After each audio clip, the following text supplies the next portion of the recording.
Buenas tardes a todos. Hernán, ¿ahí estás escuchando? Sí. Perfecto. Muy bien, muy bien. Bueno, buenas tardes a todos. Muchas gracias por participar. Estoy poniendo en silencio a los que puedo y a los que no les pido por favor si me ayudan, colocándose en silencio, así aquellos que tienen un poquito menos de banda ancha pueden tener normalmente la llegada de tanto el video como del audio del licenciado Hernán Cesario.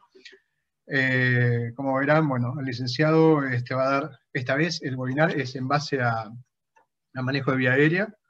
Y bueno, por mi parte, agradecerles nuevamente la buena repercusión, la difusión, que lo reenvíen a sus conocidos también, que creen que les puede interesar.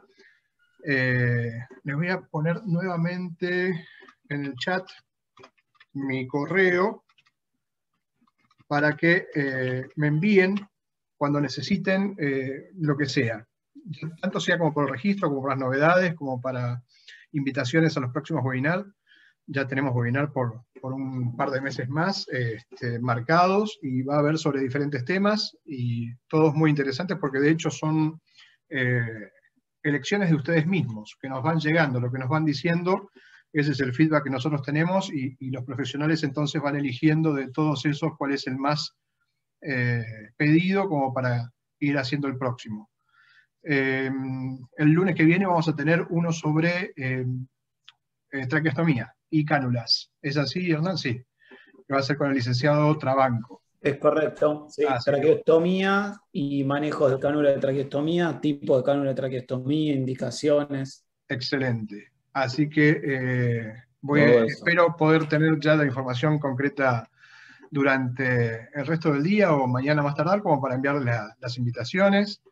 Y les sigo debiendo el certificado de asistencia, que pido disculpas, pero bueno, estoy con un problema con la plataforma, así que espero solucionarlo a la brevedad como para hacérselo llegar. No se preocupen que están todos anotados, están todos los inscriptos, yo tengo todos los listados, así que cuenten con eso. Bienvenido entonces Hernán, el licenciado Hernán Cesario. Como verán ahí, licenciado en Kinesiología, especialista en cuidados críticos de SATI, está en el Hospital Pirovano Austral y coordinador de Kinesiología del Hospital Universitario Austral. Buenas tardes, Hernán. Tuyo. Bueno, bárbaro. Listo, muchísimas gracias. Bueno, primero saludarlos a todos. Buenas tardes. Muchas gracias, Edgardo y Electromedic, por esta invitación y esta participación en el curso. La verdad que es un gusto.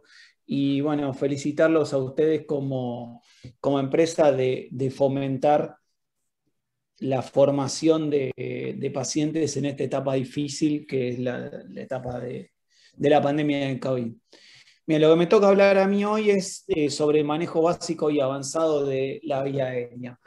En algún momento yo voy a hacer algunas preguntas al auditorio. Lo que les pido es que vayan contestando por donde dice chatear. Así Edgardo me hace una devolución de las respuestas de ustedes. Por otro lado, al final de la exposición les responderé las preguntas que ustedes tengan. ¿Bien? Bueno, comenzamos. Como contenido, lo que se va a hablar va a ser sobre vía aérea anatómica, manejo básico de la vía aérea, manejo de la vía aérea dificultosa, clasificación de Mallampati y clasificación de Cormack, intubación orotraqueal, cuál es el rol del kinesiólogo en la intubación orotraqueal y vía aérea transitoria y vía aérea definitiva. Cuando uno habla de vía aérea anatómica, se divide en vía aérea alta, vía aérea baja. Vía aérea alta compete a lo referente a lo que es la cavidad nasal, faringe y laringe, y lo que es vía aérea baja a lo que es tráquea, bronquios y alvéolos. Uno puede decir que parte de la laringe y de la tráquea se encuentra en la vía extratorácica y parte de la tráquea en la vía intratorácica, ¿sí? Con su subdivisión en bronquiofuente derecho e izquierdo y la segmentación bronquial hasta la vía aérea de índole respiratoria. Principalmente nos vamos a encontrar con la nariz, ¿sí? En un primer momento, donde su función va a ser la de olfatoria, principalmente, y humidificación y filtrado de los gases inhalados, a su vez de darle la posibilidad de regular el tono de la voz. Importante el hecho de la humidificación y el filtrado. Ya lo vieron en una de las clases donde se habló de humidificación. El tema ¿sí? ¿Qué pasa cuando un paciente no tiene su vía aérea anatómica, su vía aérea normal, y tiene una vía aérea artificial, sea una traqueostomía o un tubo orotraqueal? ¿Sí? Todo lo que corresponde a la humidificación y al filtrado no se da. ¿Bien? Para que se den cuenta, todo lo que compone la vía aérea, tengo todo lo que es la parte de la nariz, ¿sí? También se compone todo lo que es la estructura de la boca. En esa estructura de la boca vamos a hablar de los labios, paladar duro, paladar blando, lengua, ¿sí? Úvula. Bien, por debajo vamos a tener todo lo que es la epiglotis, todo lo que es la valécula, el hueso hioides, las cuerdas vocales verdaderas, las cuerdas vocales falsas, la glándula tiroides, cartílago-cricoides. ¿Bien? Todas estructuras que nos van a servir para distintas formas. O sea, para todo lo que es el manejo básico de la vía aérea, para la evaluación de la deglución, para el conocimiento el día de mañana cuando le haga al paciente una traqueostomía y yo te voy a desinflar el balón y debo conocer las estructuras que hay supraglóticas o las estructuras que hay infraglóticas. Dentro de lo que son las estructuras nos vamos a encontrar también con la faringe. La faringe se va a dividir en la nasofaringe, orofaringe y laringofaringe. Tiene una longitud básicamente de 15 centímetros y tiene una forma de cono invertido. Importantísimo su relación con la cavidad oral y con la laringe en el momento de la evaluación de la deglución. Bien, la laringe se va a encontrar el hueso de la fonación. Bien, vamos a tener el cartílago tiroideo, la membrana o la membrana tiroidea. ¿Sí? Vamos a tener el cartílago cricoide y por debajo se va a encontrar la tráquea. ¿Sí? Bueno, es una estructura de forma tubular que va a estar conformada por cartílagos, membranas, ligamentos y músculos, y a su vez la contracción de los músculos propios de la laringe van a hacer que el hioide se eleva en un momento o en una etapa de la deglución. Como dije anteriormente, existen tres cartílagos que son el epiglotis, el cartílago tiroides y el cricoides. Bien. Y a su vez se van a dividir en todo lo que tenga que ver con la glotis, supraglotis o infraglotis. Bien, a partir de ahí se va a dividir la laringe y también se van a encontrar las cuerdas vocales. Si yo miro esta vista, tengo esto es anterior, esto es posterior. Por delante tengo la vía aérea, por detrás tengo lo que es el esófago y el tracto digestivo. Por encima tengo la úvula, a continuación por debajo tengo la epiglotis, tengo el hueso hioides, el cartílago tiroides y el cartílago cricoides. En una vista medio posterior y lateral voy a encontrarme la epiglotis, ¿sí? Acá arriba se va a encontrar todo lo que es referente a la lengua. Voy a tener los aritenoides y a su vez también voy a encontrar las cuerdas vocales. En esta imagen lo que vamos a ver son las cuerdas vocales posicionadas como corresponde. En este caso van a estar abiertas con los aritenoides que están por detrás. En la imagen de abajo voy a ver la epiglotis y las cuerdas vocales cerradas. ¿Bien? Esto uno debería preguntarse si uno lo puede evaluar en una laringoscopía o en una videoscopía. ¿Bien? Entonces, hay una pregunta que quiero que vayan contestando por el chat. ¿Por qué el kinesiólogo debería conocer la anatomía y la fisiología de la vía aérea? Cuéntenme. A ver qué les parece.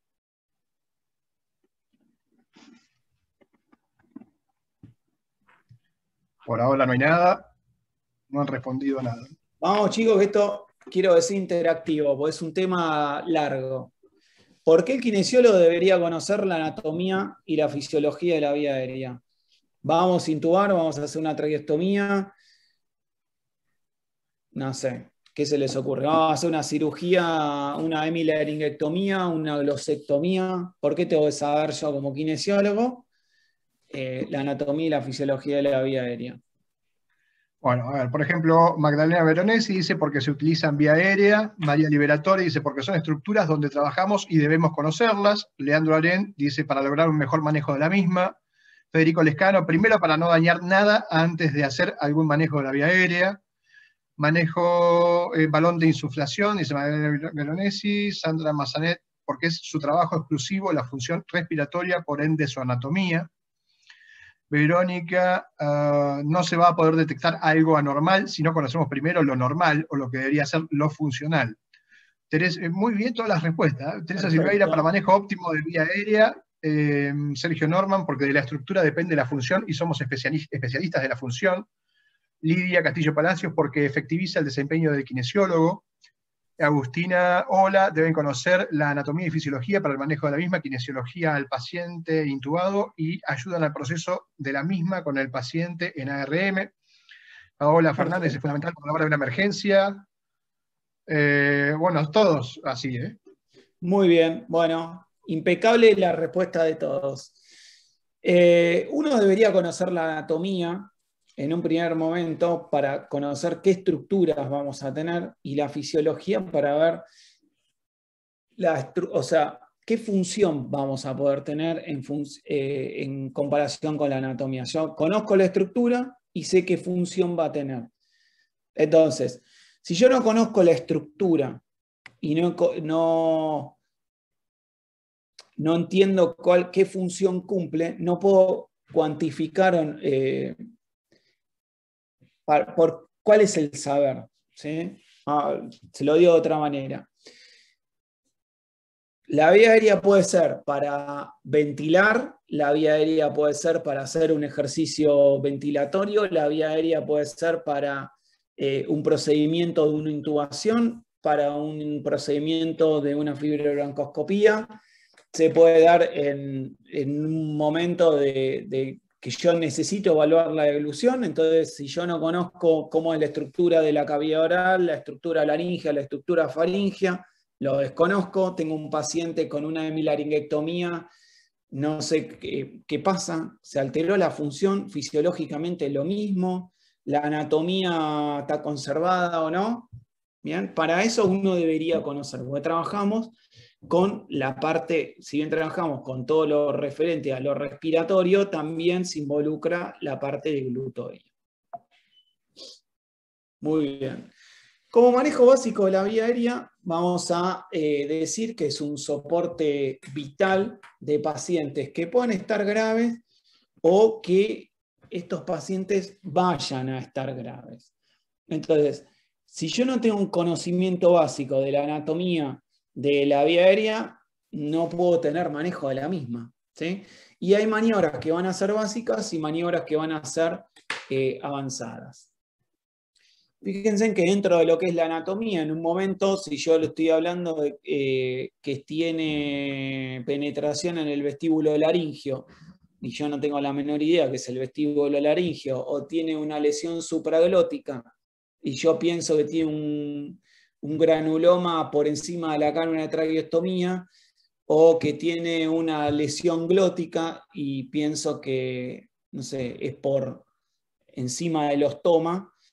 Hay estructuras, como por ejemplo la valécula, la epiglotis, las cuerdas vocales, los aritenoides, donde debo conocer esa estructura, porque en función de una evaluación, por ejemplo, broncoscópica o algo que yo tengo que solicitar, ¿bien? Ya lo iremos viendo después. El caso que un paciente le haga un test de oclusión, un paciente traqueostomizado le haga un test de oclusión y no tiene pasaje. Bueno, es supraglótico, es infraglótico. Entonces, por eso es la importancia de tener manejo. ¿Cuándo van a haber indicaciones de protección de la vía aérea? Básicamente en dos situaciones. Una es el deterioro del sensorio, sea por la causa que sea, un paciente que tiene menos de 8 de GLAU, debe ser instrumentada la vía aérea, o sea, se intuba y se ventila. Después se verá el por qué deteriora el sensorio. La otra es la mala protección de la vía aérea. Llámese mala protección de la vía aérea por tener una tos inexistente o inefectiva o por tener alteraciones de glutoria. Ya con esto es indicación de proteger la vía aérea. Uno diría, bueno, a los que hacen pediatría o a los que les interesa pediatría, tengo un paciente con ECNE que tiene 4 episodios por mes o sea, 4 episodios por año de neumonía. Y claramente ese chico posiblemente se esté broncoaspirando y haga 4 veces en el año neumonía aspirativa. Entonces, posiblemente ese paciente habrá que evaluar la posibilidad de instrumentar la vía aérea a través de una traqueostomía hasta que solucione los trastornos de glutorios. ¿Bien? Cuando uno habla de la permeabilidad de la vía aérea, hay ciertas cuestiones donde uno por ahí no puede proteger la vía aérea. Una es la depresión del sistema nervioso central, que me va a generar una obstrucción de la vía aérea superior. La otra, esa obstrucción de la vía aérea superior puede ser por una reducción del tono de la lengua y hace que se vaya hacia atrás y tape la pared posterior de la faringe, que tenga moco, que tenga sangre, que tenga vómitos o que tenga un cuerpo extraño en la orofaringe. Y otro puede ser edema, que ahí tengo que volver otra vez a conocer las estructuras. ¿Edema de qué? De cuerdas vocales, edema de epiglotis, edema de lengua, edema de aritenoides. Otra de las alteraciones que me pueden generar es la disfagia, ¿sí? O procesos inflamatorios en los tejidos que van a rodear la vía aérea. Fíjense que lo que pasa acá, solamente tengo la protrusión posterior de la lengua, entonces no tengo una ventilación efectiva. Después aparece este sistema que es la ventilación a través de la bolsa y máscara, que se va a indicar solamente cuando la ventilación o esté ausente, ¿sí? O sea inadecuada. Yo tengo un paciente que no tiene ventilación, en un primer momento lo tengo que salir a ventilar con este dispositivo. Si yo voy a utilizar este dispositivo, claramente lo tengo que hacer en una situación de emergencia y por ver periodos, salvo que se quieran quedar ventilando con la bolsa esta, por ahí una semana, lo dudo, pero bueno. La vía aérea debe ser limpiada en un primer momento, y esto llámese por ocupación de algún cuerpo extraño, o por moco, por saliva, por vómito, por secreciones. ¿Bien? Y por ahí la falta o la falla de la limpieza puede producir que la ventilación sea inadecuada, ¿sí? Y que empiece a tener por ahí distensión gástrica. Cuando uno dice, bueno, vamos a usar la bolsa, ¿bien? Bárbaro. Lo primero que tengo que saber es de qué se compone la bolsa. La bolsa es esta, por debajo va a tener un reservorio. Ese reservorio va a estar lleno con oxígeno que viene al 100%, que lo va a entregar un flumíter, que ese flumíter lo más probable es que uno lo ponga a 15 litros por minuto. A su vez tiene una válvula de seguridad. Esa válvula de seguridad es una válvula unidireccional, o sea, va a sacar el aire cuando sucede algo que no queremos. ¿Bien? Ahora lo paso a explicar. La insuflación de esa bolsa, uno debe insuflar, o sea, debe ventilar y dejar que la bolsa vuelva a su posición normal. Algunas de esas bolsas tienen estructuras como de alambre alrededor para darle mayor flexibilidad o elasticidad al retorno de la bolsa.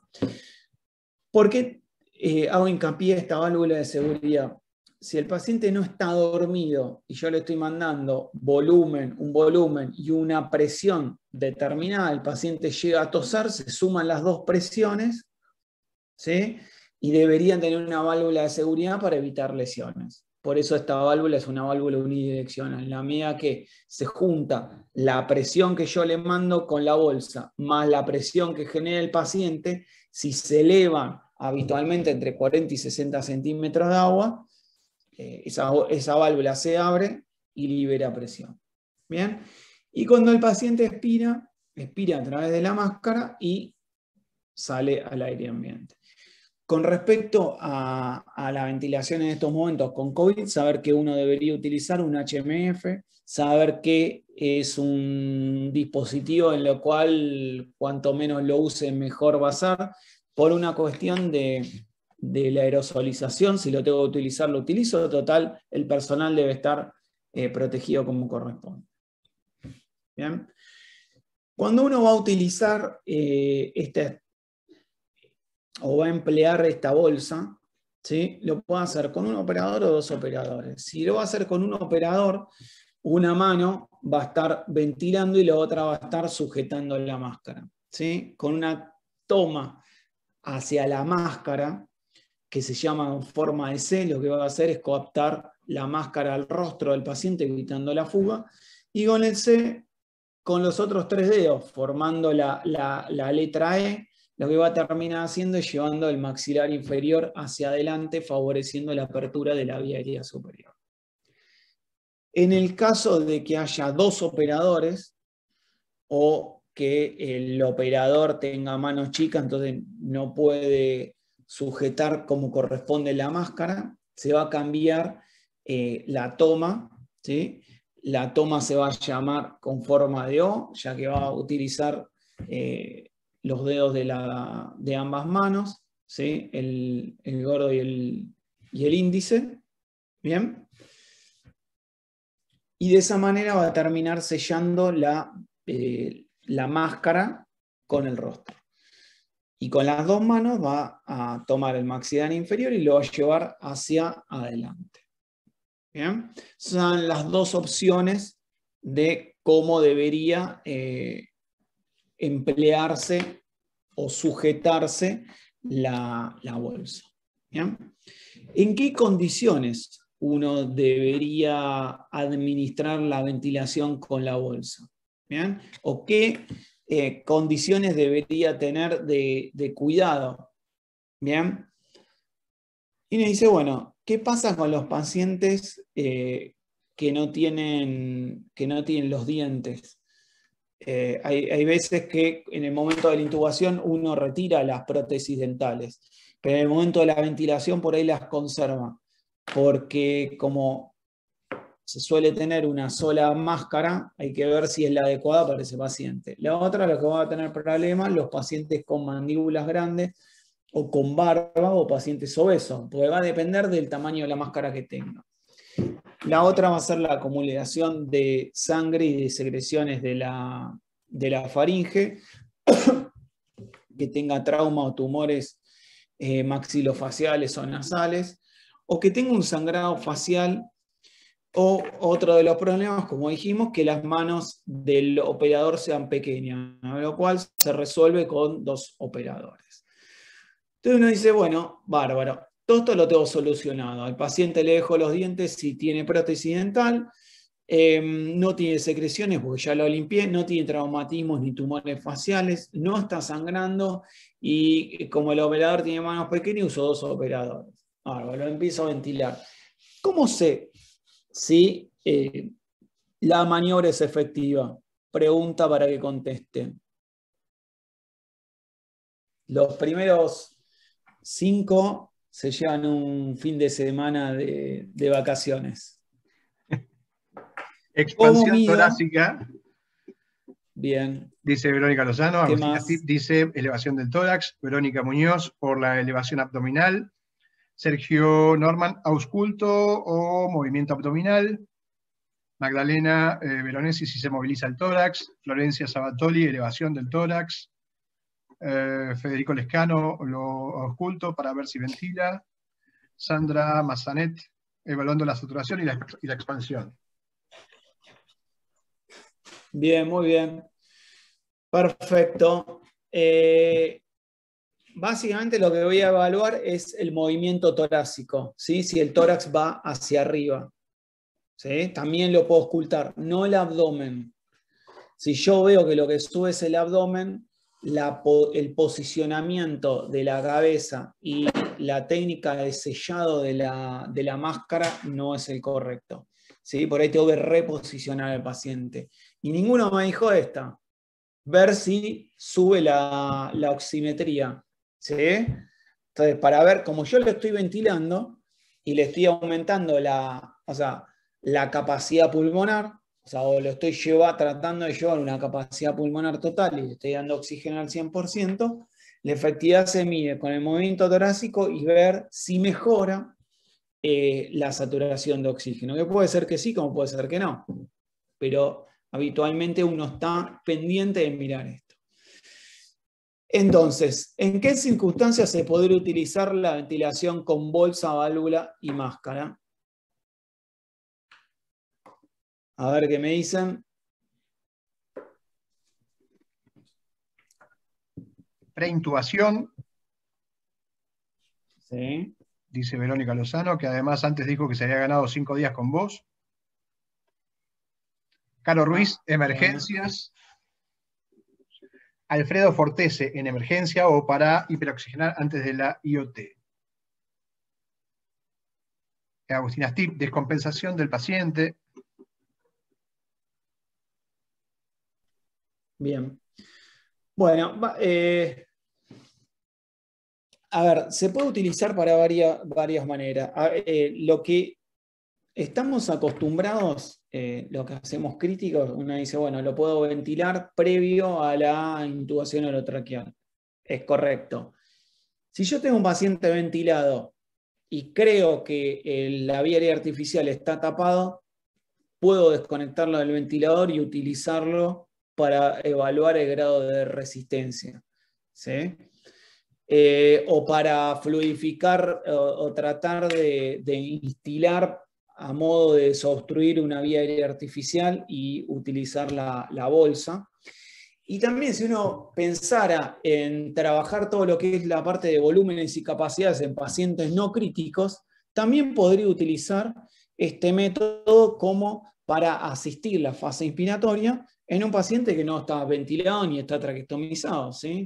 Simplemente por ahí es un postquirúrgico de una lobectomía pulmonar y el paciente yo lo puedo favorecer a través del uso de la presión positiva intermitente, que sería esto, y aumentando su capacidad pulmonar total.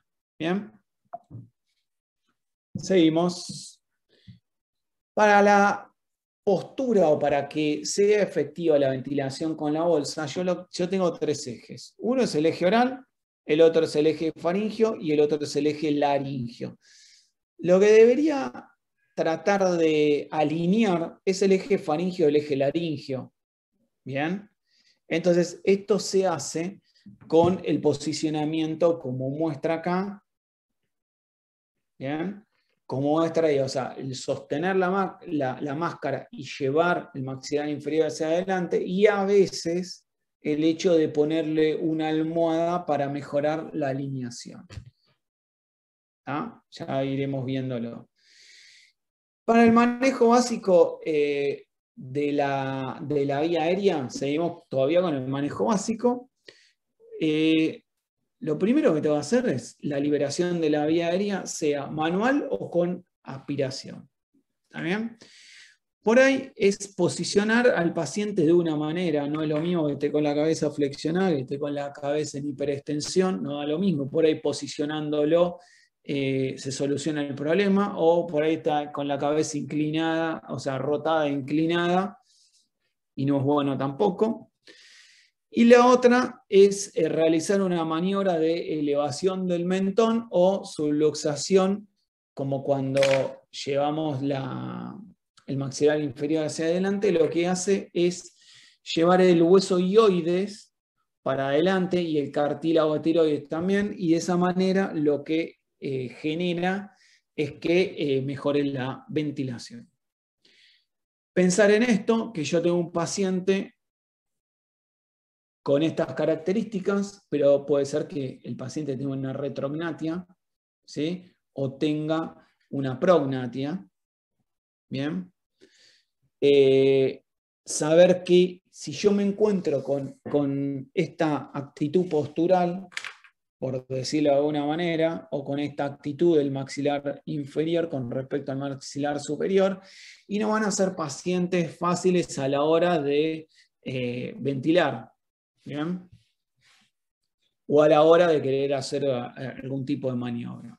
Otra de las formas del manejo de la orofaringe es a través de la cánula esta, ¿sí?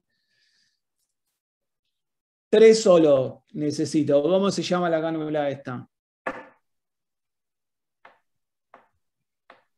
A ver si no hay empate. Mayo, cánula de mayo. Todos mal, todo mal. muy bien. Todo mal. Bueno, Mayo. es una cánula que se utiliza para desobstruir la vía aérea superior. ¿Bien? La cánula se llama cánula de Guedel.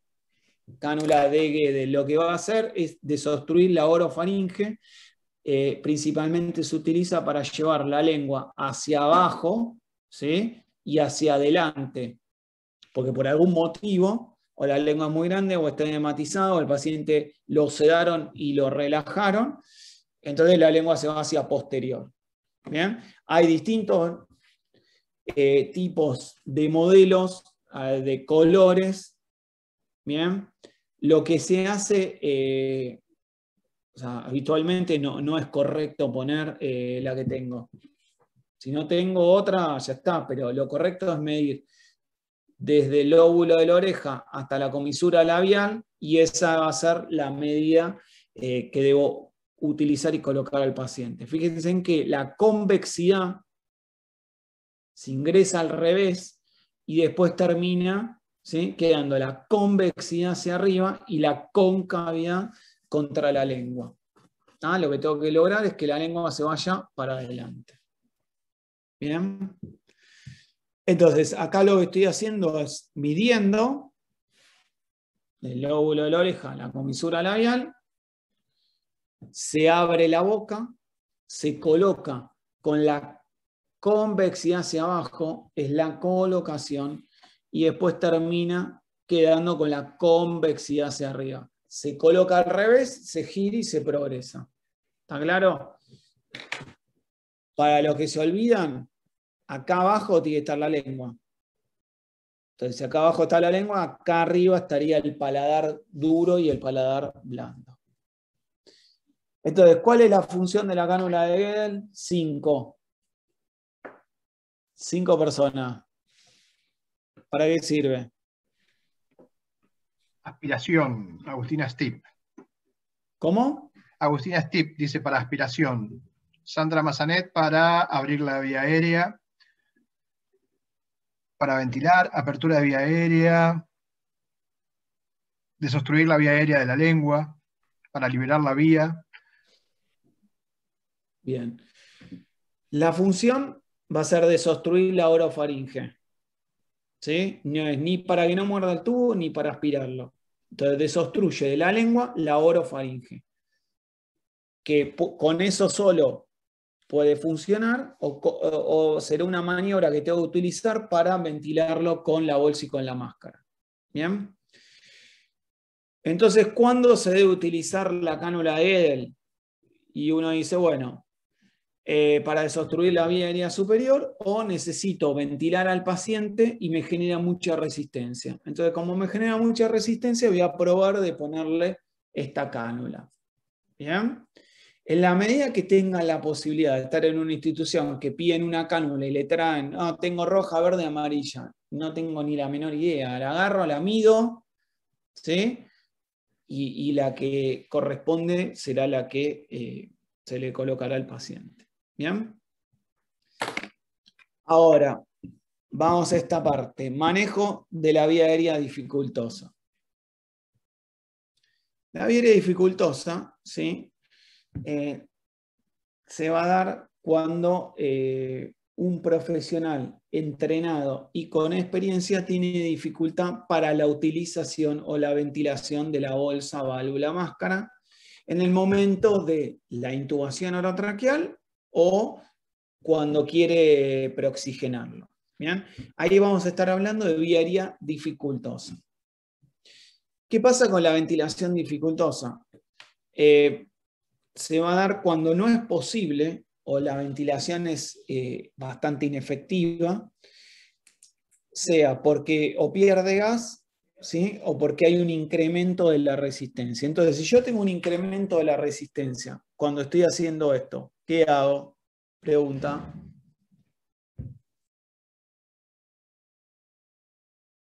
Creo que tengo una vía aérea dificultosa. Lo ventilo. Tengo incremento de la resistencia. ¿Qué hago? ¿Qué solución le puedo dar?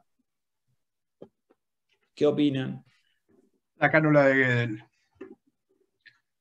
Bien, observo la vía perfecto. aérea, dice Caro Ruiz. ¿Y qué observo de la vía aérea? Lidia No Castillo puedo observar Palacios nada. O sea, en dice, ese momento no le voy a hacer una laringoscopía, yo no lo puedo ventilar. O sea, el paciente no se va a morir porque yo no lo intube. El paciente puede tener un perjuicio si yo no lo ventilo. Entonces, en ese momento, lo que tengo que hacer, si tengo un incremento de la resistencia, es desobstruir la orofaringe a través de una cánula de Guedel. ¿Bien? bien. Vamos. ¿Qué pasa cuando tengo signos de ventilación inadecuados? Signos de ventilación inadecuada es que el tórax no se mueva, que no mejore la saturación, que el paciente siga estando cianótico, que el paciente empiece a tener distensión gástrica. Que cuando lo oculto no genero, realmente no me doy cuenta si tiene ingreso o no de aire. ¿Bien? Todo eso es lo que implica tener una ventilación dificultosa. Ahora, cuando uno habla de vía aérea dificultosa, uno puede tener una laringoscopía dificultosa. ¿Qué pasa? Se va a dar cuando no es posible visualizar las cuerdas vocales o ciertas estructuras con un laringoscopio convencional. Ahora, la intubación dificultosa va a ocurrir cuando se requieren varios intentos para lograr instrumentar la vía aérea con o sin presencia de patología. Una cosa es tener una parálisis cordal, un edema de pilotis y de los aritenoides, y otra cosa es no tener nada. Con o sin patología, puede ser que se requiera varias veces que se hagan intentos para realizar la intubación. ¿Sí? Y la intubación fallida se va a dar cuando se coloca el tubo endotraqueal después de varios intentos. Saber que si el tubo se pasó o sea, se intubó el esófago, ese tubo debe ser descartado y utilizar uno nuevo. Para la evaluación de la vía aérea dificultosa hay que evaluar la ATM, evaluar la mandíbula, evaluar los labios, la cavidad oral, la lengua, si tiene prótesis o no. Cuando uno evalúa la ATM es para evaluar la apertura de la boca, ¿sí? y que más o menos debe tener entre 5 y 6 centímetros de apertura de la boca. Después existe una ley que se llama la ley de Lemon, que va a evaluar, mirar de forma externa la contextura del paciente, si tiene un cuello gordo, si tiene un cuello flaco, si tiene un cuello largo, si tiene un cuello corto. Si tiene micrognatia, prognatia, o si no tiene nada, si la lengua es prominente o no, si tiene apertura de la boca o no. Bien, ver la movilidad del cuello, no da lo mismo intubar a alguien relativamente joven que a alguien con artrosis, toda una posición deformante de cervical. ¿Bien? Hay una regla que es la regla del 332, que va a evaluar la apertura de la boca, ¿sí? La otra va a evaluar que se da en 3 dedos, acá se va a dar en 3 dedos, y va a evaluar la dimensión entre ¿cómo se llama? La distancia entre el mentón, ¿sí? Y el hueso hioides. ¿Está bien? Y la otra va a ser, se evalúa con 2 dedos y va a evaluar la diferencia o la distancia entre el cartílago tiroide y el piso de la boca. En función de eso es como clasifican con vía aérea dificultosa los anestesiólogos o los terapistas a los pacientes. Después hay algo que se llama clasificación de Malampati. Nunca se piense que cuando lo va a ver el anestesiólogo es para ir a saludarlo previo a la cirugía, sino que va a ir a ver esto.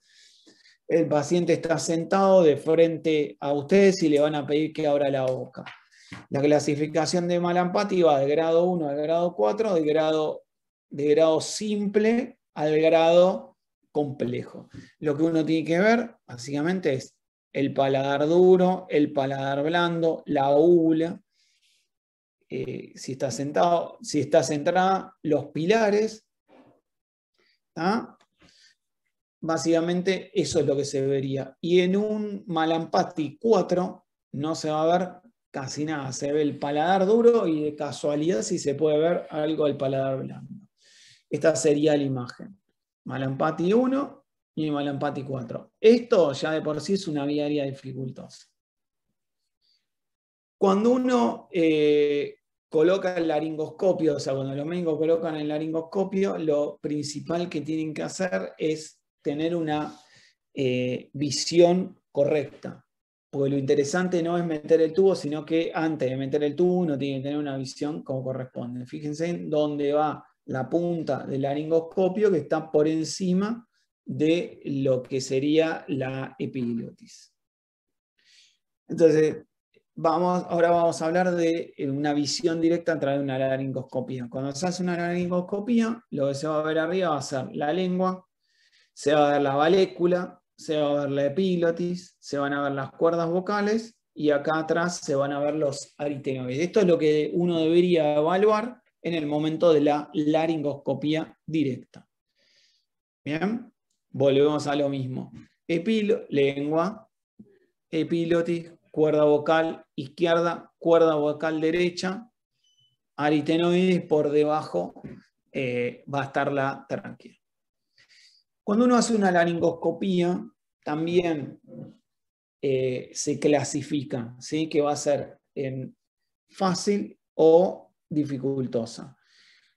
La escala se va a llamar Cormac. Malampati es de visión directa, sin instrumentar la vía aérea. Cormac es a través de la instrumentación de la vía aérea, a través de una laringoscopía directa, en donde se va a ver la epiglotis, las cuerdas vocales y los aritenoides. En la medida que aumente el grado de complejidad o de severidad, prácticamente no se va a ver nada, con lo cual deberé o se sabrá dónde se van a tener que instrumentar un montón de cosas.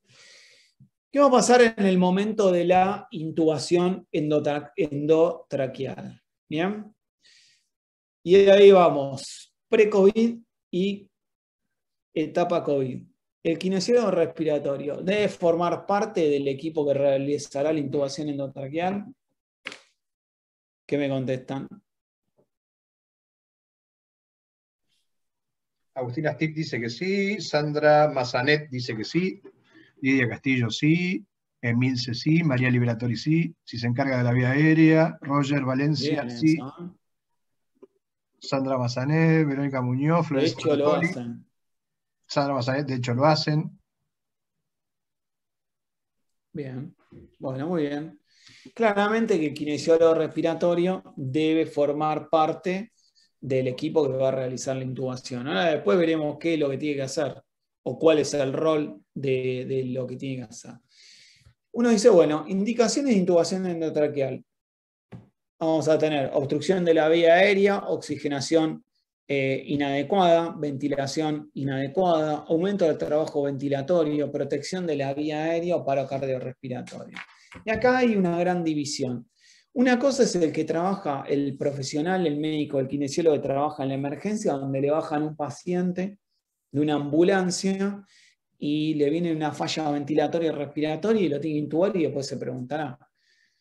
En pacientes, en lo que es área crítica, uno va evaluando y va viendo el deterioro ventilatorio, el deterioro respiratorio. Entonces, hay ciertas indicaciones que uno ya lo va sabiendo, ¿sí? O sea, el paciente, no sé, se le pasó medicación, el paciente se deterioró el sensorio y no tiene una ventilación adecuada. Bueno, sé que lo voy a tener que ventilar. O un paciente un neuromuscular que tiene una crisis de rehuización y bueno, o sea, ni siquiera está incrementado el trabajo ventilatorio, pero tiene una ventilación inadecuada. ¿Tá? O los pacientes con COVID. Volver a lo mismo, tengo que tratar de alinear los ejes en el momento de la intubación orotraqueal. Fíjense en que en este trabajo lo que hicieron es, a través de cortes de resonador, fueron a evaluar esto. Y en una posición neutra, como el eje faringeo y el eje laringeo se ponía de una manera, en hiperextensión, donde todo el mundo cree que hiperextendiendo el cuello va a estar mejor alineado en los ejes, es la peor posición donde uno lo puede poner. Y en cambio en esta, lo que sería la posición de olfateo, que es una posición neutra, es donde medianamente, o en la gran mayoría, los ejes se alinean un poco más. Entonces, nunca en hiperextensión. Ahora, en el momento de la intubación endotraqueal, bueno, se va a seleccionar el tipo de laringoscopio, los tubos endotraqueales, la guía de mandril, fibrobroncoscopio, oxímetro y capnógrafos. ¿Bien? Básicamente va a estar esto. Entonces yo tengo que saber qué dispositivos se usa habitualmente en mi lugar, qué dispositivos, si no se puede intubar y ventilar, debo tener. Y eso lo tengo que formar parte del equipo que lo prepare. Si no, estoy ahí al lado porque me dicen que tengo que estar ahí al lado y no cumplo ninguna función productiva. Entonces vamos a ir reconociendo cosas. Yo tengo que tener una bolsa con la máscara, la cual la tengo que probar. La tengo que probar que ventile y que reciba la bolsa de reservorio la admisión de oxígeno como corresponde. Tubos, ¿sí? Tubos endotraqueales, en lo cual tendré que ver qué tubo es el de elección. ¿Bien? Saber si el paciente tiene un historial de alergia. Si el paciente hay un cartel gigante que es alérgico y claramente no voy a ir con estos guantes. Iré con guantes que no tengan látex. Si tengo el tubo, tengo que tener una jeringa, preferentemente una jeringa de 20. Si voy a ponerle un tubo, tendré que tener una cintilera, una venda Cambridge o lo que sea para fijar el tubo. Tengo que tener las cánulas de Guedel en los distintos tamaños. Puedo tener máscaras laringeas, que son unos dispositivos transitorios. La verdad que tener una máscara Venturi en este momento no me aportaría nada. Y sí, claramente tener un laringoscopio. Saber que los laringoscopios va a ser rama curva o rama curva de tipo Macintosh y rama recta de Miller. En adultos se utiliza la rama curva y lo que va a tener La particularidad de esta rama es que va a tener un canal de trabajo, ¿sí? Que va a ser este, por donde va a discurrir el tubo. Hay otros laringoscopios que son articulados para la vía aérea, las vías aéreas que son muy anteriores, entonces se colocan, se impactan en la valécula, se articula como para tratar de elevar un poco más la vía aérea y que tenga mejor visión el operador. Saber que el tubo uno debería prepararlo, uno debería saber qué tubo se va a utilizar, que puede ser 8, 8,5, o el tubo que se decida. Saber qué componentes tiene, que va a tener un pico conector, que ese pico conector va a ser de índole universal. A su vez ese tubo va a tener una línea radio opaca, que es la que me va a permitir verlo en una placa. Va a tener medidas, ¿sí? Cada 2 centímetros va a tener una marca para poder definir y determinar dónde va a quedar anclado ese tubo. Tiene un balón distal.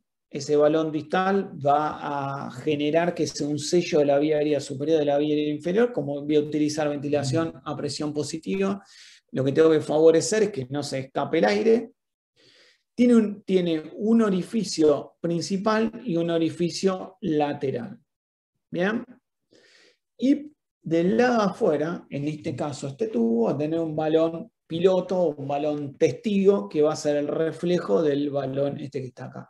En este caso no tiene, pero hay otros tubos, saber que hay otros tubos que tienen circuito de aspiración, perdón, aspiración subglótica. También conocer que tengo o debería tener introductores, ¿sí? Introductores de tubo o, como está puesto ahí, elastic buoys, ¿sí? Son dispositivos flexibles, 2 dispositivos diferentes. Este se llama FROA y el otro introductor se llama guía Deichmann. Ambos dos tienen una curvatura hacia arriba para tratar de enhebrar de alguna manera la vía aérea. ¿Sí? El FROA, la particularidad que tiene un orificio, está hueco en el centro y se puede administrar oxígeno. ¿Sí? Fíjense que ahí se puede administrar oxígeno. No sirve para ventilar. En cambio, la guía Deichmann lo único que sirve es como un tutorizador. Los dos cumplen esa misma función. ¿Puedo oxigenar o no? Si quiero oxigenar, tendré que utilizar el FROA y no la guía de Deichmann. En el caso de la laringoscopía, el laringoscopio siempre se toma con la mano izquierda, sean derechos, sean zurdos. Se va a abrir la boca con la mano derecha y cuando uno hace la laringoscopía debería encontrar esta estructura. El epiglotis por arriba, las cuerdas vocales y los aritenoides en el fondo. ¿Bien? Ahora, la maniobra de intubación endotraqueal, lo que voy a hacer es ingresar con el laringo al pilar derecho, rebatir la lengua y después levantar el laringoscopio, ¿sí? Hacia acá. No basculando, porque si yo basculo termino rompiendo las piezas dentales. ¿Está bien? Cuando uno ve la laringoscopía directa, se tiene que pensar que va a encontrar esto. Acá va a estar las piezas dentales, acá va a estar la lengua y en el fondo ahí se ve el epiglotis. Por debajo se va a ver el esófago. ¿Sí? Entonces, por ahí abajo se va a ver el esófago. Entonces, el laringo debería ubicarse acá, entre el epiglotis y la lengua. Y una vez que se ubica ahí, yo lo asciendo y tengo una mejor visión de esta estructura. Entonces voy a ventilar al paciente con la bolsa y con la máscara. El laringo lo voy a tomar con la mano izquierda, se va a posicionar de esta manera. Se va a poner, como les dije, entre la lengua y la epiglotis, o sea, en la valécula, se va a poner la pala del laringoscopio y se va a elevar al cenit. Por debajo voy a encontrar la vía aérea y más atrás voy a encontrar la vía digestiva. Entonces, una vez que tengo una correcta visión, recién ahí se va a progresar a realizar la intubación endotraqueal. Si uno se queda mirando, va a ver cómo el tubo pasa infraglótico, ¿sí? Y va a pasar entre ambas cuerdas vocales. ¿Sí? Así quedaría, así se vería. Una vez que se proceda a la intubación, nadie debe dejar de sostener el tubo, ¿sí? Se debe sacar el mandril, insuflar, ¿sí? El balón y pasar a ventilar. Recuerden que en esta etapa todos los dispositivos deben tener un HMF. Entonces, ¿cómo corroboro que ese tubo esté bien colocado? Lo voy a ocultar, ¿sí?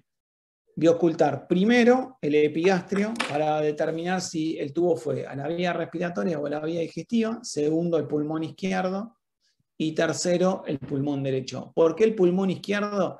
Porque posiblemente, si el operador se pasa, el tubo tiene más facilidad de ir a la derecha que ir a la izquierda. Entonces, si se lo está ventilando, claramente el pulmón izquierdo no ventilaría porque el tubo está selectivo. Ahora, si el pulmón izquierdo ventila de la misma manera que el pulmón derecho, está perfecto.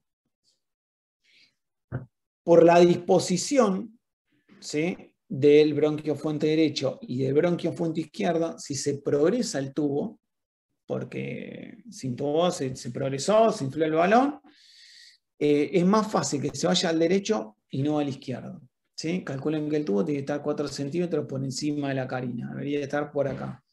Acá se pasaron. Entonces, desinflo el balón, retiro, inflo, ventilo y voy a ver si la ventilación es simétrica. ¿Qué va a pasar? ¿Qué va a pasar con esto? Yo puedo tener dispositivos de laringoscopía o videolaringos, ¿sí? Este es uno de esos. Es un video de laringoscopio que se llama CIMAC. Fíjense cómo se progresa la vía aérea. Ahí veo la epiglotis. Y una vez que veo la epiglotis, por detrás, por debajo, se ven las cuerdas vocales y en el fondo se ve la tráquea. ¿Bien? Fíjense en qué pasa cuando uno quiere intubar, también estamos con un muñeco, intubar sin mandril.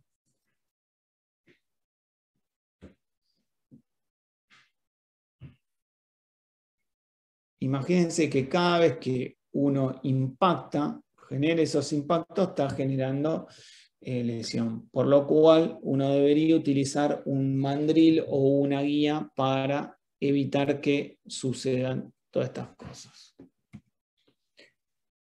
Hay otras laringoscopios que ya vienen que tienen visión directa y ya vienen con el tubo montado. ¿Bien? Ahora, ¿qué pasa? Uno dice, bueno, y siempre tengo que usar un videolaringoscopio, y la realidad es que no. La realidad es que no. Si el paciente yo puedo realizarle una aspiración de fluidos, ¿sí?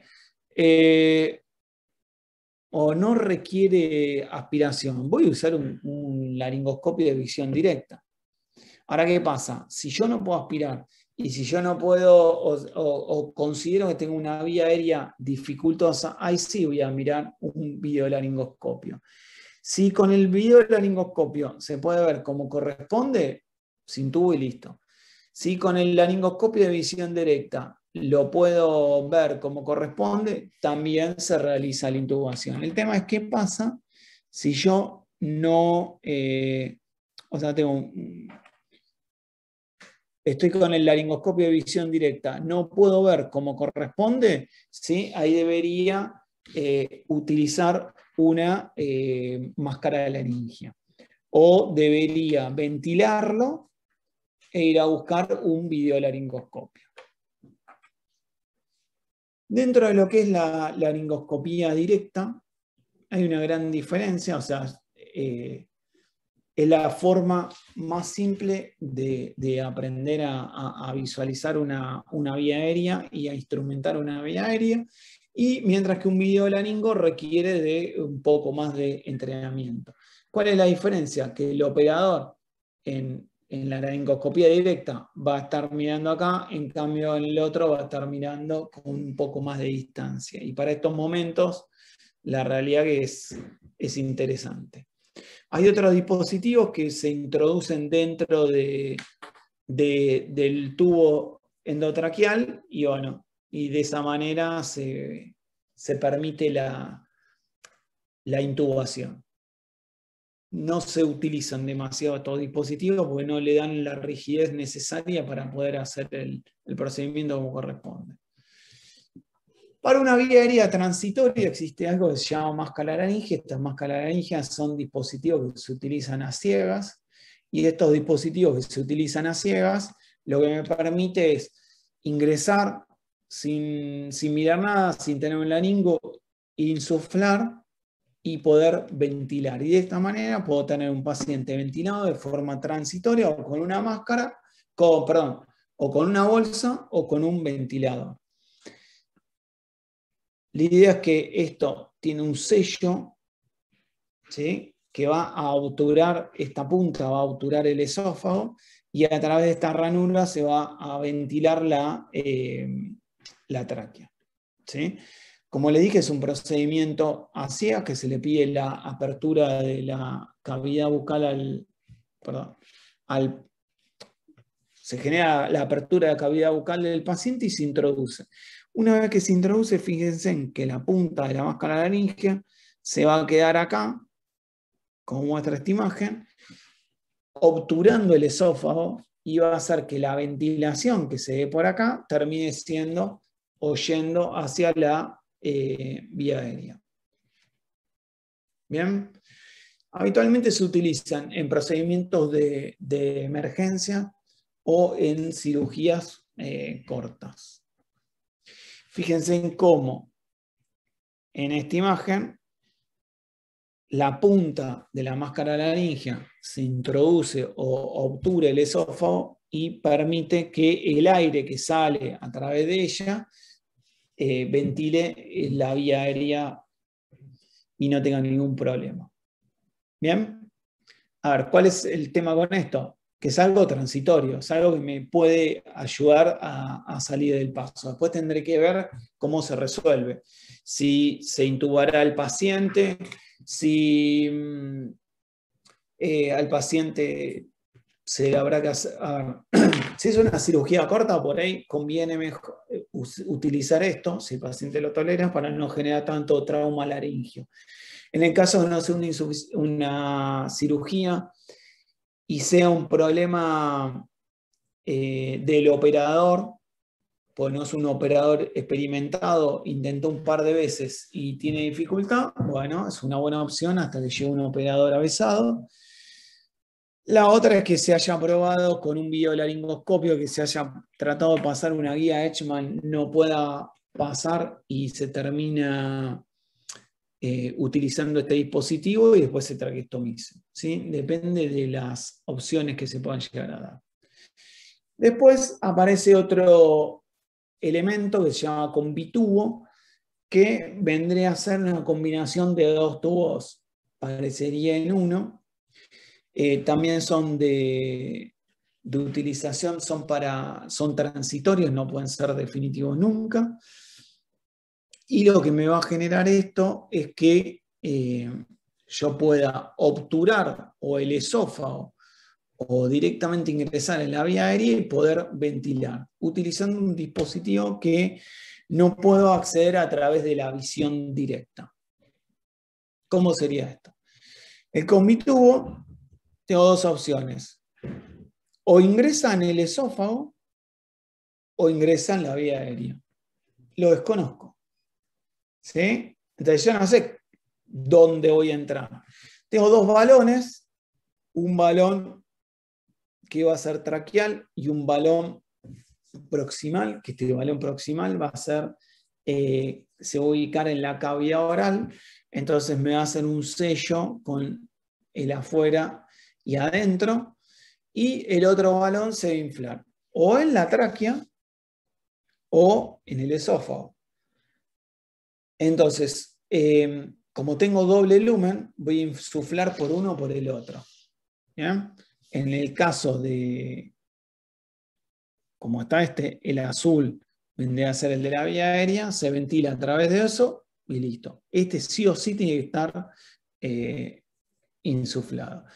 En el caso que haya ingresado acá, tendré que utilizar el otro lumen y como está microperforado, ¿bien? A través de las microperforaciones estarían acá y terminaría ventilando la vía aérea.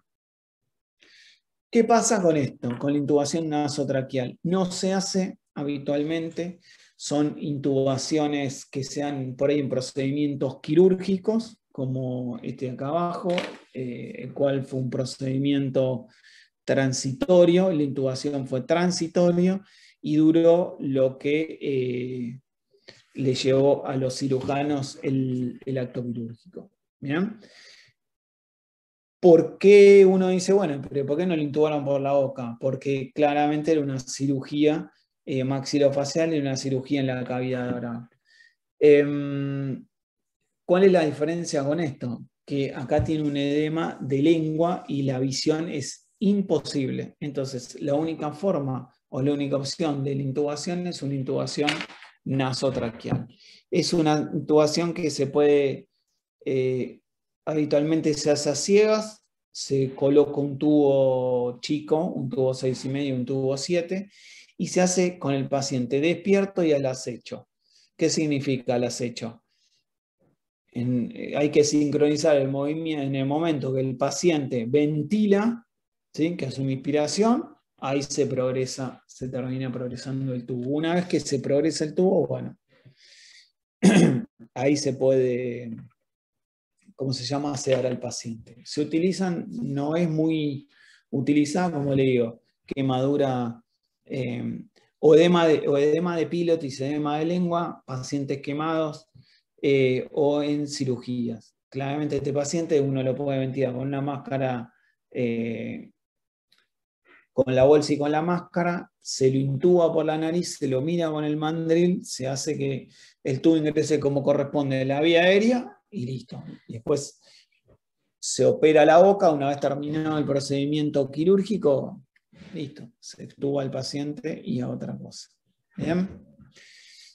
Entonces, ¿qué rol desempeñó el kinesiólogo respiratorio durante el procedimiento de intubación endotraqueal? ¿Qué me cuentan? ¿Qué hicimos nosotros de todo esto? Que no intubamos, que no le ponemos una máscara laringea, que no le ponemos una guía de Edgeman, que no decidimos la intubación orotraqueal o nasotraqueal. ¿Qué es lo que hacemos nosotros?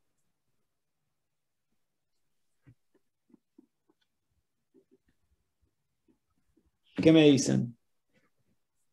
Por ahora no han escrito nada.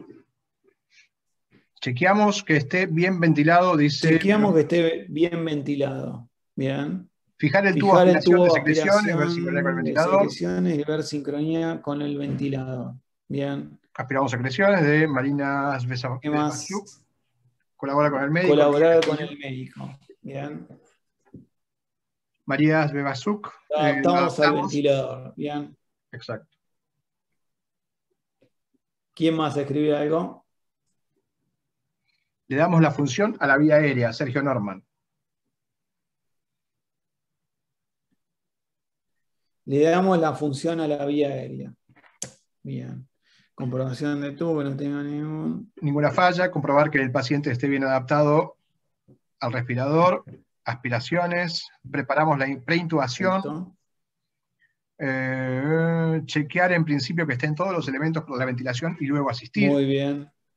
Puede verificar fijación y auscultación de ambos hemitórax. En ningún lugar dice que no podamos intubar. Bien. Hay una ley que no te lo permite.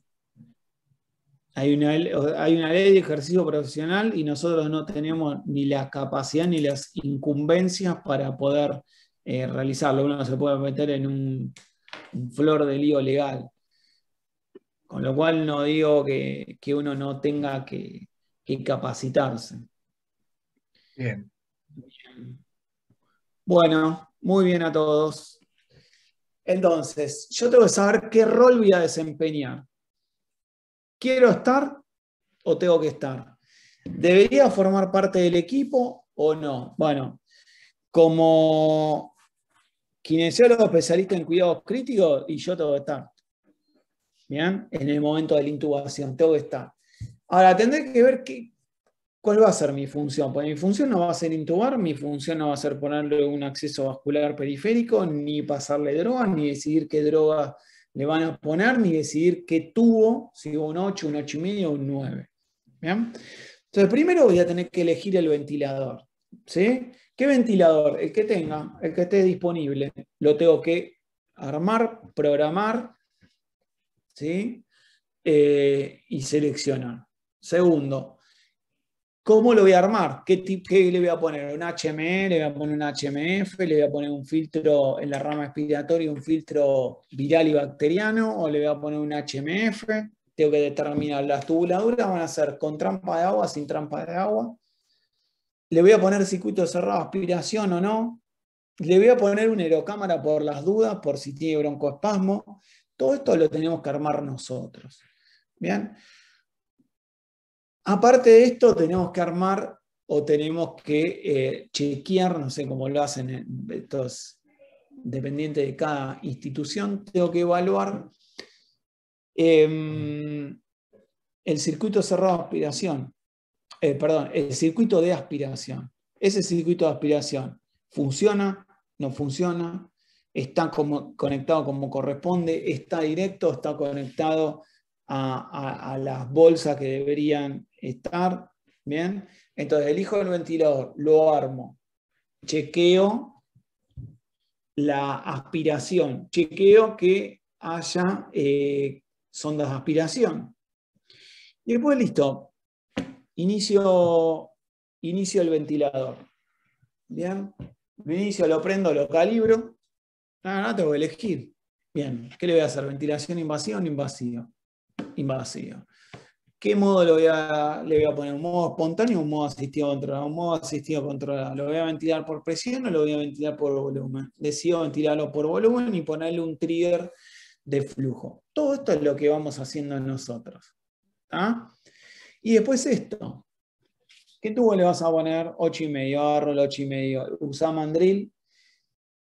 Y en esto, cuando uno trabaja de forma sistemática con el mismo grupo, uno sabe, o debería saber, si el médico intuba con mandril o no. Yo ya no le pregunto más, porque ya sé cómo trabaja. Entonces, pongo el mandril, inflo el balón, chequeo que ese balón esté, me fijo en el laringo, que si lo hago yo, lo hace el médico o lo hace el enfermero, da exactamente lo mismo.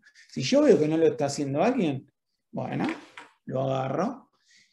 Ni tengo mayor jerarquía ni menor jerarquía que otros, sino que formamos parte de un grupo. Che, ¿tenemos guía Edgeman? No. Ah, bueno, listo. Uno debería hacer un checklist de elementos que se deberían tener y del procedimiento en sí. Bueno, tenemos todo, tenemos el ventilador, tenemos la aspiración, tenemos la K32, sí, está programado el ventilador, sí, listo. ¿Tenemos el acceso vascular? Sí. ¿Tenemos, no sé, fentamida pro por Roku? Sí, perfecto. Bueno, vamos a ventilarlo. Yo puedo sostener la máscara, lo ventila el médico o al revés. Eso es indistinto. O lo proxigeno con el ventilador. Pero por eso debemos formar parte y debemos involucrarnos en todo lo que es el manejo de la vía aérea. ¿Bien? Bueno, muchas gracias a todos. Espero que les haya sido de utilidad la clase. Bueno, dejo de compartir la pantalla si podemos hablar y si quieren, no sé, prender las cámaras o eso como decía Edgardo y responder ciertas preguntas. Bien, en base a las preguntas, lo único que quedó fuera de lo hablado hasta el momento es si sabés cuál es precisamente la ley en la que no se permite intubar. Es lo que preguntó Alejandro Patrinós. Y hay varias ¿Podés personas que están decirme de vuelta? agradeciendo. Sí, ¿cuál es la ley? Estaba silenciado justo. ¿Cuál es la ley que no permite intubar? Hay Alejandro una ley de Patrinós. ejercicio profesional. La ley En de donde ejercicio no nos profesional. habilita. ¿Cómo? La ley de ejercicio profesional. De kinesiólogo, en donde no está dentro de las incumbencias nuestras, tener que realizar eso. Ok, bien. Muy bien. ¿Alguna otra pregunta? No han escrito mucho más. Sí, por supuesto, escribieron mientras preguntabas, así que muy bien, todos estaban muy atentos. ¿Qué función cumple el tubo CombiTube o CombiTube? Convitubo. Bueno, es un dispositivo transitorio, ¿sí? Es para instrumentar una vía aérea transitoria, no definitiva, y se utiliza en procedimientos a ciegas. Tengo un paciente con una fractura inestable de cervical, donde tiene un collar y no se le puede sacar la valva anterior para hacer una laringoscopía directa. No tengo videolaringoscopia y el paciente lo tengo que ventilar. Entonces se puede utilizar, si lo tengo, ese dispositivo. Bien. Lo mismo que la máscara laringea, son dispositivos transitorios. Bien. Para los que se A inician, ver, por ejemplo, se utiliza mucho en las emergencias de un paciente politraumatizado que no lo puede. El emergentólogo llega al lugar del accidente y no lo pueden sacar los bomberos ¿cómo se llama? Del auto. Y hay que ya salir, intubar y ventilarlo. Bueno, se pone eso. Como no se hace una laringoscopía, no se mira, nada, se introduce, se inflan los dos balones y ventilo por un lado o por el otro. muy claro, muy claro. Para los que se inician en la unidad de cuidados intensivos, ¿qué recomendarías? ¿Qué recomendaría? Bueno, Es mala, es mala. es amplia. Es muy amplia la pregunta. No, buenas tardes a todos. Bueno, Excelente. perdón. Bienvenida a la presidenta de Saquicare, Magdalena Veronesi. Maggie, muy mala con tu pregunta, con el profesional licenciado Cesario. No. Primero, muchas gracias. Excelente disertación, realmente, como siempre. No, mi pregunta era a los que recién se inician en esta rama, en esta especialidad, ¿qué recomendarías? ¿Cuáles serían como qué hacer al inicio? O sea, qué hacer, o sea, como qué lineamientos podían tener, porque obvio que después la misma profesión con los años de experiencia te va guiando, pero ¿qué sería el primer paso? ¿Qué es lo que sugerirías vos como para los que recién se inician? Que hay muchos oyentes que son... No, de hecho, yo aprovecho para agradecer precisamente porque hay muchos estudiantes avanzados de kinesiología que están participando en este momento, porque lo veo en las inscripciones, en el registro, así que creo que le va a venir más que bien esta pregunta. Bien, perfecto. Bueno, inicialmente lo que uno le sugeriría a todos los que son profesionales jóvenes o son estudiantes o recién terminan la carrera es ingresar a un programa de formación continua que es una residencia.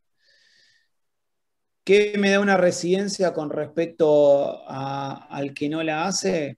Como le digo, es un programa de 3 años donde se forma al profesional, se acompaña al profesional, se guía al profesional y el profesional se lo forma desde lo asistencial y desde lo académico, donde tiene un crecimiento y donde tiene un acompañamiento por el grupo docente o el grupo formador, que no lo tendría de otra manera. Cuando uno sale al mercado laboral, se supone que ingresa al mercado laboral debería tener ciertas competencias.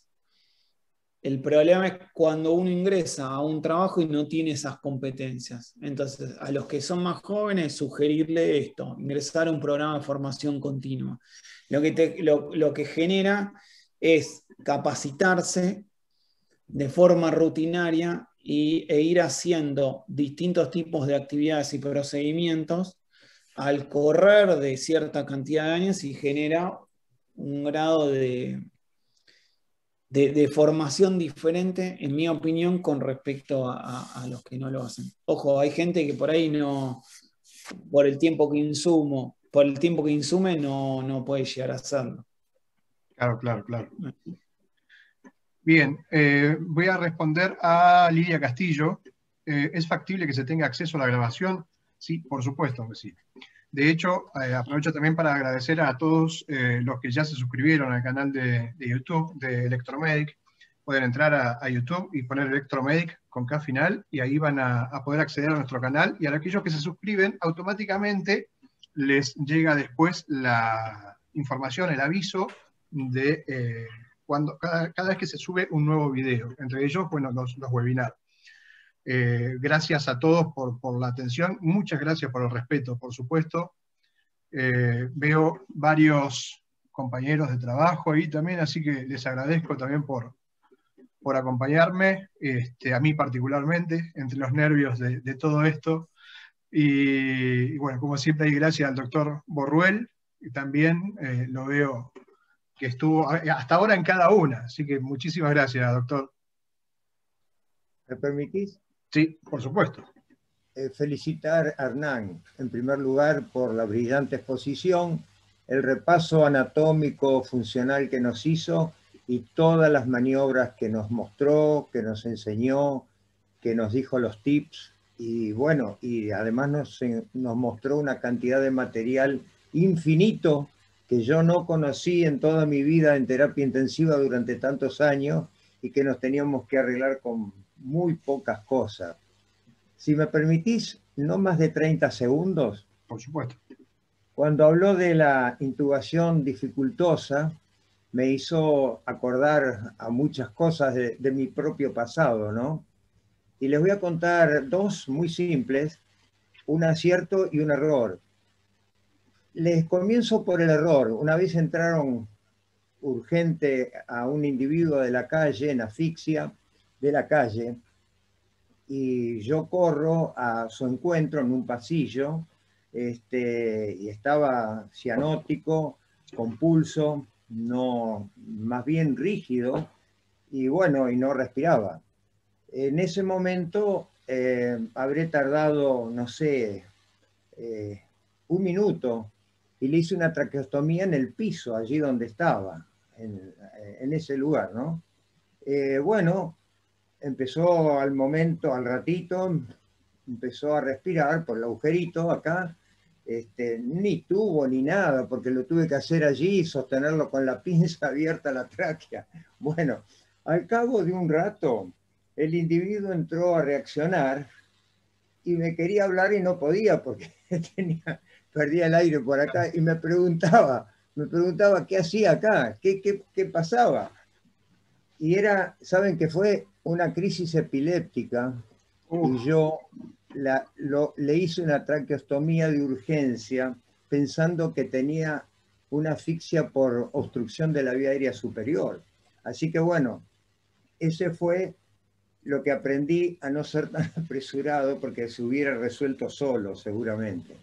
Y el otro, cuando mostró el de la lengua, el edema de la lengua, en un momento dado, bueno, cuando venía la ambulancia, viene un paciente con insuficiencia respiratoria, preparábamos todos esperándolo, y llega un paciente con un edema monstruoso, la lengua afuera, los ojos cerrados, un edema que lo desfiguraba, y además no respiraba con muchísima dificultad y estaba lúcido.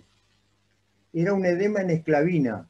Se obstruye la vena cava superior y no importa por qué motivo, y entonces el edema es monstruoso, la lengua, todo. Bueno, en ese momento lo único que pudimos hacer, el paciente estaba lúcido, desesperado, pero lúcido, meter un tubo por la nariz hasta llegar a la zona de la laringe, y simplemente por ese pequeñísimo tubo pudo entrar un poco de aire y oxígeno y mantenerlo. Y miren, lo que hicimos fue, la primera vez que se hizo eso, metimos un catéter rápido por el brazo, que las venas estaban así de gordas en el brazo, así que fue muy fácil meter un catéter a la vena cava superior, y al mismo tiempo otro compañero entraba por la vena femoral. La vena femoral. La vena cava superior y la inferior se unen en la aurícula derecha, ¿no es cierto? Al estar interrumpido el flujo de la cava superior a la aurícula derecha, se deforma brutalmente la cara, el cuello, todo. Y entonces, con un tubo en la cava superior, una sonda nasogástrica le pusimos para que tengan una idea, y la otra en la vena cava inferior a través de la femoral. Unimos los dos tubos, los unimos, le agregamos un poquito de heparina y se hizo un flujo brutal de la vena cava superior a la vena cava inferior a través del bypass externo. Y les digo que más o menos en 4 o 5 horas el individuo recobró aproximadamente sus facciones. Cuando pasó esto, ya pudo respirar, sin intubarlo, pudo respirar. Y bueno, inmediatamente se empezó a estudiar y tenía un tumor de mediastino con compresión de la vena cava superior. Esos son casos que recuerdo de intubaciones dificultosas, alguna más que intubación, dificultad de la vía aérea superior. Bueno, nada más. Y pido disculpas por la interrupción para meterle 2 anécdotas nada más. Muchas gracias, doctor, muchas gracias. No, al contrario. Muchas gracias, doctor. Gracias por compartir su experiencia, y sí, la verdad que son cosas muy interesantes, y en el momento hay que salir del paso. Claro. Con los dispositivos que uno tenga, no todos nos hemos criado con videolaringoscopio, ni saber cómo resolver, por ahí lo que decía usted de hacer una traqueostomía precoz.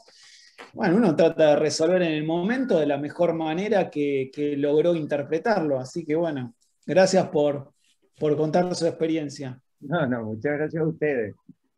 Bueno, ahí también Elisa está agradeciendo las anécdotas, doctor. A quien me volvió a preguntar acerca de las charlas, si quedan grabadas, sí, van a estar en el canal de YouTube, ya están las anteriores también. Y les estoy debiendo aún el certificado de asistencia, así que nuevamente pido disculpas, espero poder tener todo a la brevedad. Una vez más, muchas gracias por el respeto, por estar, por el silencio, por acompañarnos, por difundir, y esperamos que les sea útil a todos. Nuevamente voy a escribir mi correo, así me escriben ante cualquier necesidad, o si quieren o necesitan pasar alguna información, o si quieren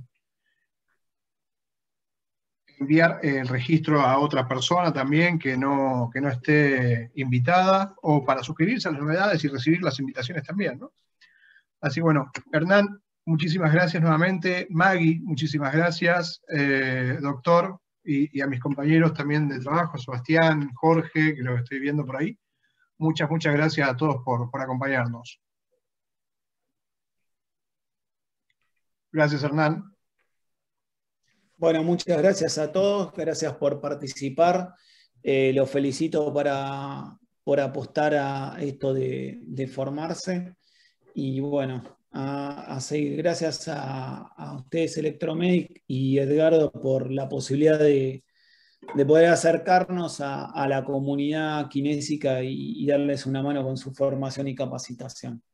Por supuesto que sí, son más que bienvenidos, y también va a haber charlas, disertaciones sobre otros temas que estuvimos hablando fuera del webinar antes, así que también va a haber sobre administración, ya les va a llegar en breve las invitaciones.